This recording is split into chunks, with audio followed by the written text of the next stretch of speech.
Hello everyone. Today we're looking at chapter 9 of Philip Yancey's book, Prayer. Here Yancey is specifically referring to an email he had received from an acquaintance, Ajith Fernando, who was helping to organise relief work in Sri Lanka. It was entitled Disciplines for Emergency Workers, and Yancey says this is a good title for anyone involved in God's work. Fernando highlighted that in times of disaster we tend to push ourselves beyond what is healthy.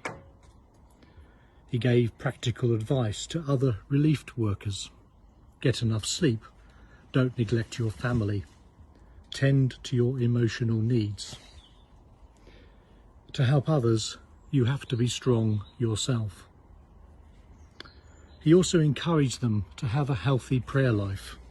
God has built into our human system a rhythm of life sustained through prayer. Jesus in Matthew 5 verses 43 to 45 said, "You have heard that it was said, you should love your neighbour and hate your enemy. But I say to you, love your enemies and pray for those who persecute you, so that you may be children of your Father in heaven." Few public figures have spoken more plainly and powerfully about Jesus' teaching to love our enemies more than Dr. Martin Luther King. It's not an abstract theological question for Dr. King. He wrestled practically and at great cost with how to love his enemies, both through prayer and through non-violent direct action. This passage is an excerpt from Dr. King's sermon, Loving Your Enemies. When I speak of love, I am not speaking of some sentimental and weak response, Dr. King said. I am speaking of that force which all of the great religions have seen as the supreme unifying principle of life.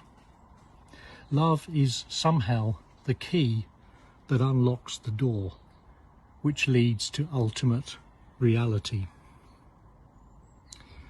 Probably no calling of Jesus has been more difficult to follow than the command to love our enemies. Some people have sincerely felt that it's just not possible. It's easy, they say, to love those who love you.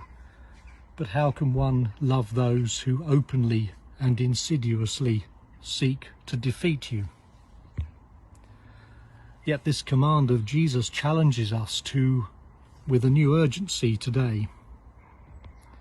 Upheaval after upheaval has reminded us that modern humanity is travelling along a road called hate. A journey that will ultimately bring us to destruction.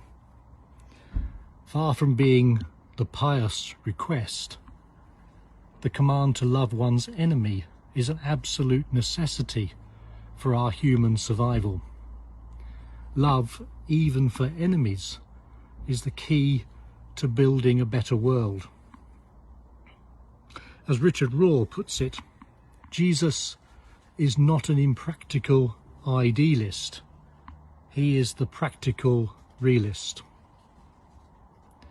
I'm confident that Jesus understood the difficulty of loving one's enemy. He understood that every genuine expression of love grows out of a consistent and total surrender to God. So when Jesus said, "Love your enemy," he was mindful of its immense challenges. Yet he meant every word of it. And our responsibility as Christians is to discover the meaning of this command through prayer and seek passionately to live it out in our daily lives. Philip Yancey quotes Walter Wink, who was a theologian and activist who died in 2012. He wrote, "The message is clear. History belongs to the intercessors who believe the future into being. In other words, It's our prayers, made in faith, that will bring victory over suffering and death. When Jesus bids us to love our enemies, he is speaking of neither eros, romantic love, nor philia, reciprocal love of our friends. But instead he is speaking of agape, understanding and creative, redemptive goodwill for all people. Only by following this way through prayer and responding with this kind of love are we able to be children of God. Go well and have a good day.